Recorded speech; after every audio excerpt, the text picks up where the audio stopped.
À tous, c'est un énorme plaisir de vous retrouver aujourd'hui. Je sais que ça fait un petit moment qu'il n'y a pas eu de vidéo sur la chaîne, donc je me suis dit aujourd'hui on va se faire un petit let's play tranquillement entre nous sur un jeu qui m'a vraiment plu, en tout cas qui rejoint exactement ce que je recherche dans un jeu actuellement. Et donc je suis tombé sur ce jeu sur Steam il y a pas si longtemps que ça.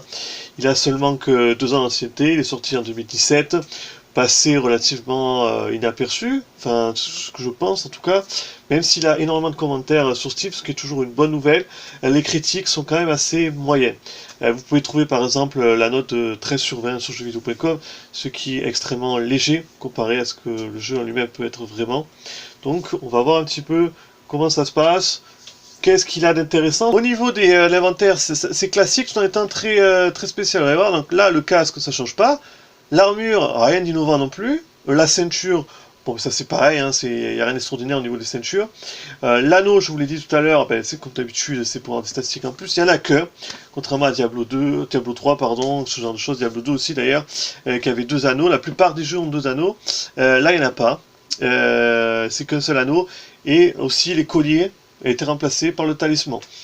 Moi, je suis pas fan parce que c'est des stats en moins, c'est des items aussi intéressants en moins, donc voilà, ils ont vraiment voulu épurer la chose.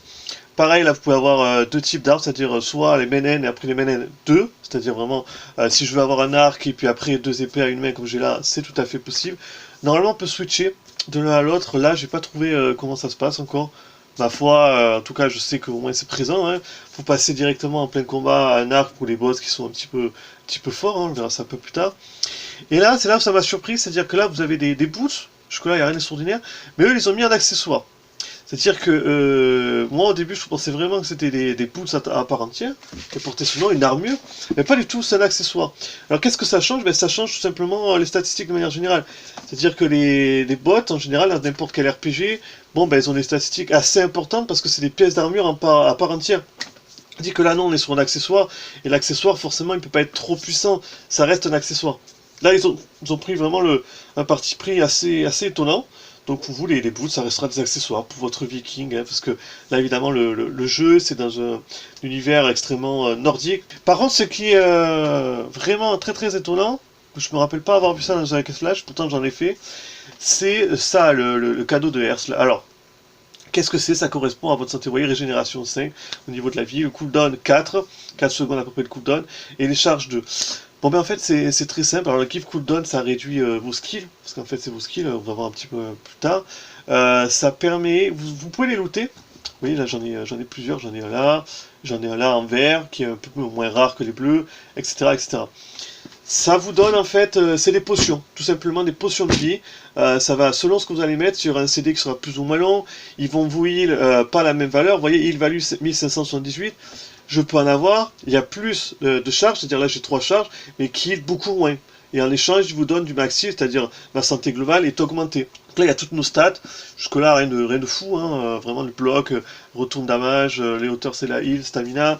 Stamina, c'est tout simplement le petit CD, le GCD qu'on appelle Global Cooldown CD, qui va réinitialiser vos talents. Donc évidemment, si ma barre jaune là, qui est là, elle arrive à 0, je peux plus utiliser mes sorts. Donc ça, c'est tout à fait classique. En revanche, on arrive à ce qui nous intéresse quand même, hein, je pense, la plupart des fans d'Hack/Slash et d'RPG, c'est le système de talent, de compétences.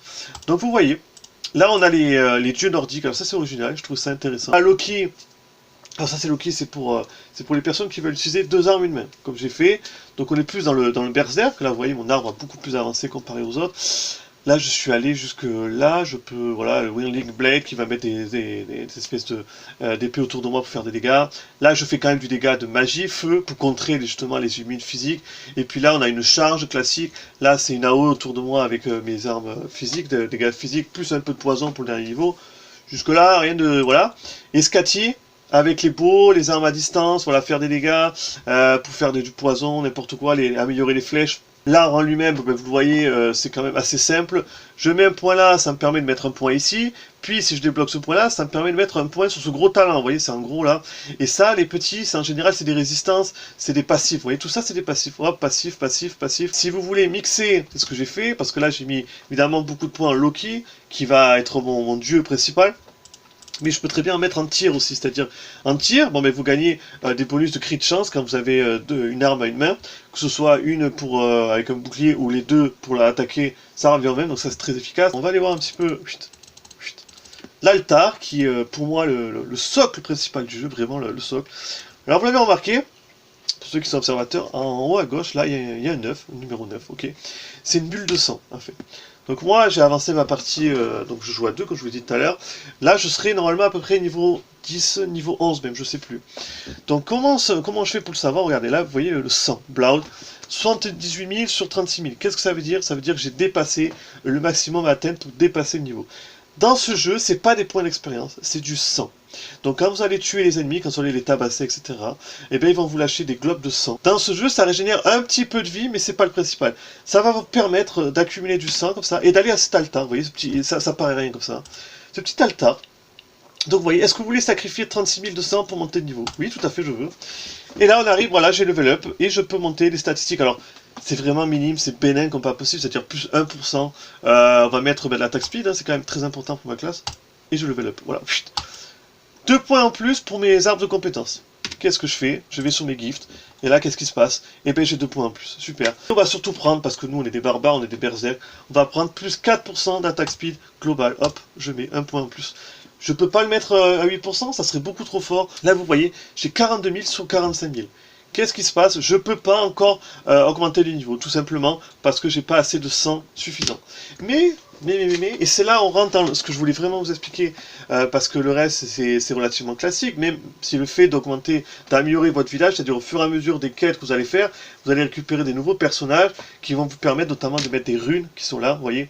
Ça me fait plus de bonus au niveau de critical chance, je fais plus de chance de critique, et en même temps je touche plus de blood, c'est-à-dire de sang, j'en récupère 7% de plus, c'est quand même assez énorme.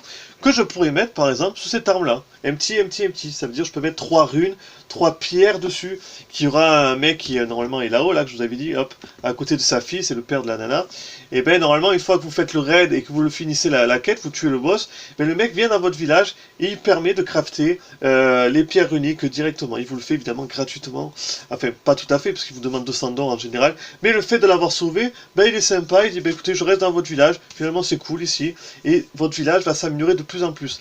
Là, vu que j'ai pas continué en solo, j'ai pas débloqué tous les persos. Normalement on en a beaucoup plus, il y en a même un deuxième par là-bas, mais c'est pas le cas. Donc et plus vous allez avancer, et plus votre village va être important, et plus vous allez venir évidemment très fort. Mais vous avez vu, il y a aussi une option upgrade, c'est-à-dire améliorer. Alors qu'est-ce que c'est? Ah, ça c'est très important. Quand vous allez faire le jeu, il y a des espèces de huttes, des ennemis qui vous lâchent ça aussi. On peut gagner du bois, du fer, pardon. Vous voyez le petit fer, le iron. Et aussi du bois. Donc je vais pouvoir carrément, alors ça c'est un truc très rare, il compte pour les pierres, c'est-à-dire mettre des pierres extrêmement fortes, vous voyez, des pierres extrêmement fortes à la fin du jeu, il va falloir des Jotun Jars, je sais même pas à quoi ça ressemble dans le jeu, j'en ai une, je me rappelle même plus comment ça se drop, mais c'était extrêmement rare. Donc le bois et le fer vont permettre de construire les altars, donc d'améliorer les altars. Parce qu'il y a quelque chose d'important. Là, vous voyez, quand je vous dis que je suis passé niveau 2, il y a 3 niveaux à chaque sort. C'est pareil pour tous, hein, 3 niveaux.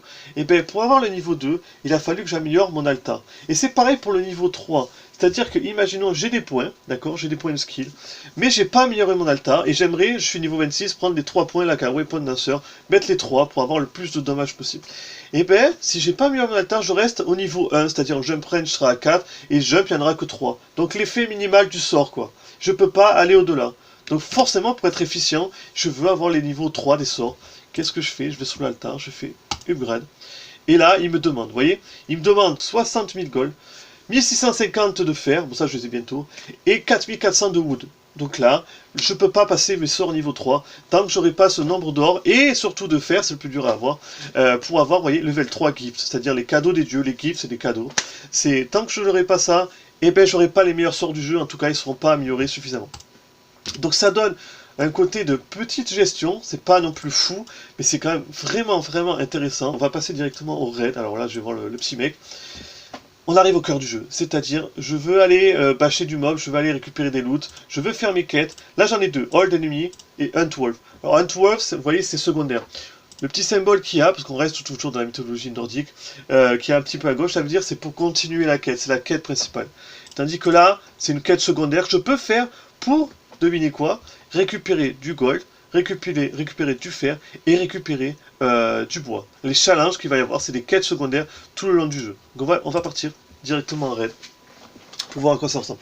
Là, ça fait beaucoup de choses, vous avez vu, on a passé beaucoup de temps rien que sur le village, et on n'a même pas encore vu à quoi ressemblait le gameplay. On va passer au niveau du jeu en lui-même, d'accord? On va passer au niveau du gameplay. Alors, quelque chose d'important, hop là. Le jeu, il est possible de mettre la difficulté, voilà. Un jar, c'est un hard. Et vous pouvez, si vous êtes très bien, ok, bah ça va revenir au niveau du gameplay. Voilà, ils vont me dire que la session va revenir au dernier checkpoint. On peut passer en Enerjar, donc en difficulté insane, qui est la difficulté la plus élevée du jeu. Alors déjà, le premier point, c'est qu'on peut un peu casser tout. Et quand je casse les huttes, les portes en bois, etc., eh ben forcément, je récupère aussi du bois dessus. Là, vous voyez, c'est un vétéran, donc il va faire beaucoup plus de dégâts, il est beaucoup plus résistant, il a même un passif de physique résistance. Donc là, moi je suis niveau 10, les mecs sont niveau 3 ou 4. C'est tout simplement, par contre je trouve un défaut du jeu, c'est que comme j'ai beaucoup avancé dans la quête à 2, le jeu en solo, lui, n'a pas avancé. C'est-à-dire c'est resté bloqué. Alors soit je continue à mon véritable niveau un petit peu plus tard par la suite avec la personne avec qui je joue, soit je reviens en solo comme c'est le cas là. Donc ça par contre vous voyez les triple kills, c'est-à-dire plus je fais de kills enchaînés comme ça, plus je vais faire de 100. Par contre les 100 là je commence à en faire beaucoup. Vous voyez normalement je vais pas tarder à EP. Je monte mon 100, voilà. Triple kill, j'en gagne un peu plus. Le 100 il vient automatiquement à vous, hein, c'est automatique, il vient, il est lié un petit peu quelque part, voilà, directement il se rattache à vous. Les sorts, alors là c'est des sorts assez simples, parce que moi je suis en berserk. Vous voyez, je mets des doubles coups comme ça, petit AOE, double kill. On a toujours un petit commentaire de votre perso, ça c'est bien. Ça, vous allez voir, alors je vais rentrer en mode rage un peu plus tard, mais je vais vous montrer ça, c'est... Voilà, là j'ai utilisé un sort de soin, d'accord? J'ai utilisé ma potion, donc là elle régénère environ 1600. Tout le long du jeu sont disséminés ces petits healing alta, toujours les alta. Je clique dessus, pouf, ça me régénère en entier, donc toute ma vie. Et en même temps, 2 sur 2, vous voyez le tab là, 2 sur 2 parce que moi j'ai pris ces potions là qui régénèrent beaucoup, mais il n'y a que 2 charges. Donc il faut être assez prudent, voilà, pas vous retrouver à court comme ça. Et vous en allez avoir tout le long des maps, vous allez avoir ces petits altas qui vont vous régénérer. Donc en fait il est très malin de tout simplement de savoir, de repérer sur la petite carte, vous voyez un petit peu en bas à droite, de savoir où est-ce qu'ils vont avoir les prochains. Est-ce que je peux prendre suffisamment de coups? Est-ce que ça passe? Voilà, j'ai un gros drapeau. L'objectif il était là, la quête a été upgradée, donc je passe au prochain checkpoint, et ainsi de suite, vous voyez, la prochaine quête est là-bas. Donc vous pouvez pas vous perdre au niveau de la carte, elles sont assez vastes. Alors ça je tiens à... Là il y a un petit coffre.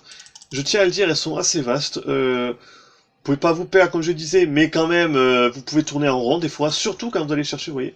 Wound Master, c'est les maîtres chiens. Alors, qu'est-ce que ça veut dire? C'est Orange Skull, Vanning Flag, c'est les quêtes secondaires. Vous avez vu, dès le début du raid, il y avait marqué, bon ben, telle quête, ça va me rapporter tant de fer, ou tant de bois, ou tant d'or. Alors, vous n'êtes pas obligé de les faire, c'est des quêtes secondaires. Ça porte bien son nom. Par contre, si vous les finissez, c'est-à-dire si je récupère tous les 3 crânes qui sont dissimulés tout le long du niveau, eh ben, j'aurai à la fin un peu plus de bois, un peu plus de fer. Donc mon altar, je vais l'améliorer beaucoup plus vite aussi. Alors, je trouve que c'est bien qu'il y ait des quêtes secondaires comme ça. On change un petit peu du registre classique de bâcher du mob. Cependant, le problème avec ces quêtes, c'est qu'elles sont, comme la map est très vaste, comme je vous ai dit, vous allez passer un temps fou à chercher où est-ce qu'ils sont. C'est-à-dire, vous pouvez très bien vous en avoir en tuer 2, par exemple, des Woundmasters, là, en faire 14, et pour autant, le dernier, vous savez pas pourquoi, il est à l'autre bout de la carte, et vous n'arrivez pas à le retrouver. C'est vraiment pénible, dans le sens que vous allez tourner, et les récompenses sont pour moi pas suffisantes. C'est-à-dire que certes, vous allez avoir des ressources en plus, mais elles sont pas... l'enjeu ne vaut pas le jeu ne vaut pas la chandelle, quoi. Voilà, je vais pouvoir casser là où est-ce qu'ils étaient, la plaie de fond, et ils vont crever tout seuls. Là, je tombe sur un gros, paf. Niveau 5, ils font très mal, surtout en mode fou, comme je vous ai montré tout à l'heure, le mode difficulté. C'est parce que là, vraiment, moi, je suis niveau 10, j'ai des bonnes armes, voilà, je la découpe en deux, là. 400 de critique. Mais, regardez, j'ai bien avancé, moi, j'ai plein de légendaires, vous voyez, légendaires, des verts qui sont un peu plus, on va dire, de meilleure qualité que les simples communs, là, les comme ça, vous voyez, il n'y a pas de statistiques particulières sur les communs, là il y a un peu plus de stats, j'ai un empty, c'est-à-dire je vais pouvoir mettre des rudes dessus, juste moi j'aurais aimé beaucoup plus de pièces d'armure, hein. J'en reviens dessus, le collier il n'y en a pas, c'est un talisman, donc là par contre c'est assez bien fait, je vais chercher, tac, talisman directement, bon mais là j'en ai pas, ils sont restés tout à l'heure là-bas, mais normalement vous les mettez, vous avez appuyé sur T, ça va faire par exemple une grosse boule de feu. C'est très efficace au début quand vous commencez le jeu en mode difficile, parce que ça va faire beaucoup de dégâts tout de suite. Hop là. Et en général les talismans vous les avez sur les ennemis. Donc là vous voyez, quand même, hein, la preuve, hein, je viens de récupérer deux armes comme ça. D'un coup, une botte et une arme comme ça, une arme rare, donc c'est une arme à une main là, en bleu. Je trouve quand même que ça loot très très bien. Ouais, je crois qu'on est passé niveau 10, voilà. On a dépassé les 45 000. Donc si je retourne à mon altar, on va le faire après, ben je vais pouvoir encore monter de niveau et mettre mes nouveaux sorts. Donc je suis pas d'accord avec ça, ça loot quand même très très bien. Les ennemis en eux-mêmes, alors ça peut dépendre, c'est-à-dire là on a des ennemis type viking, ça dépendra de votre environnement. Après vous êtes dans une grotte, vous avez des énormes trolls, vraiment des ennemis très forts qui vont vous faire très mal, qui ont beaucoup de vie. Donc vous allez passer un temps fou à essayer de les smasher. Allez, là les arcs et tout. Moi perso c'est les ennemis que je préfère, les vikings comme ça, très humains et tout. Vous voyez, là j'ai ramassé un Iron Skull, vous voyez il était dans un coffre, j'en ai 1 sur 3. Et ben du coup les deux autres, si je veux les trouver, et ben je vais faire la map en entier. Voilà, je reprends la map et je me retape tout. Perso, j'aime pas trop, c'est un peu chiant. On veut de l'action, on veut du rythme.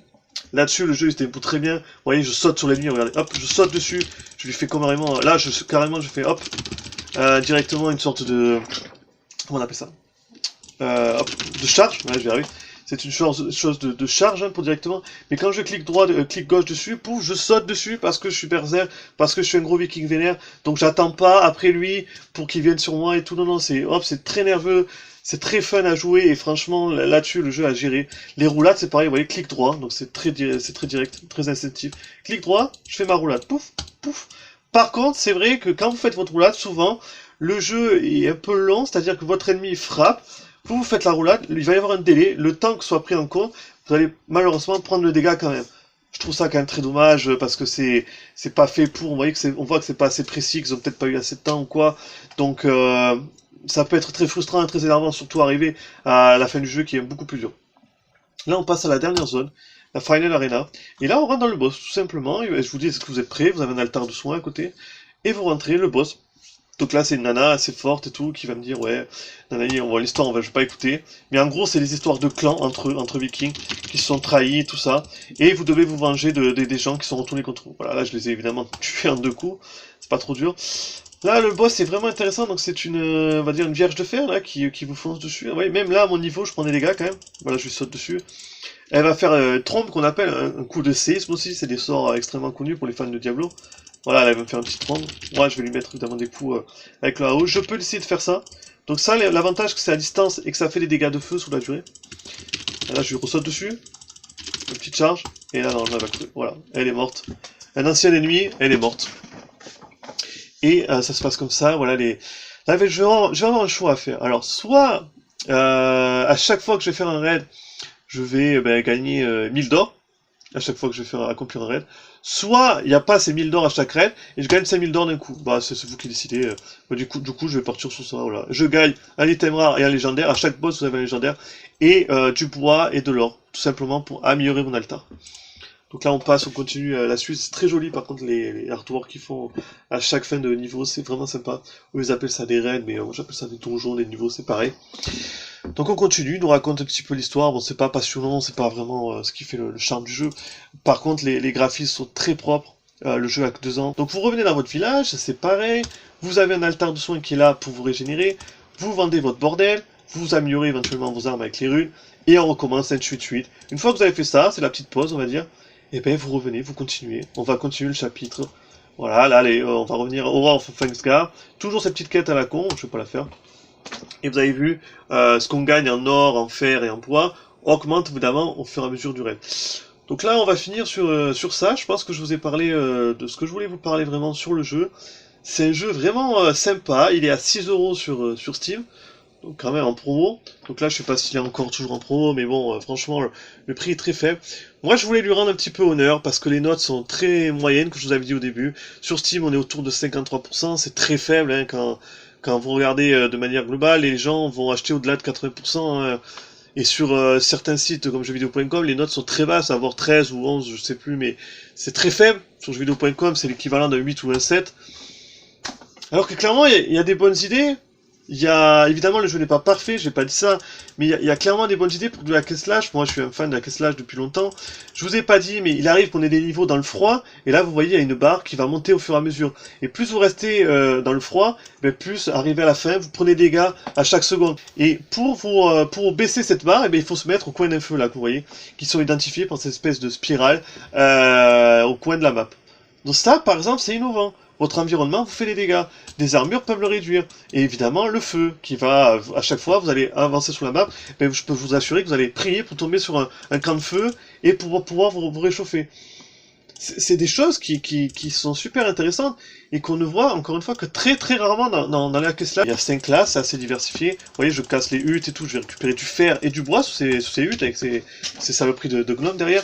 Donc tout ça fait que le jeu, surtout à son prix, ben, je trouve qu'il vaut vraiment le coup. Je trouve que voilà, si vous aimez un peu les jeux bourrins, vous faire plaisir, il est assez long en plus. Franchement, il y a beaucoup de chapitres, les boss à chaque fois.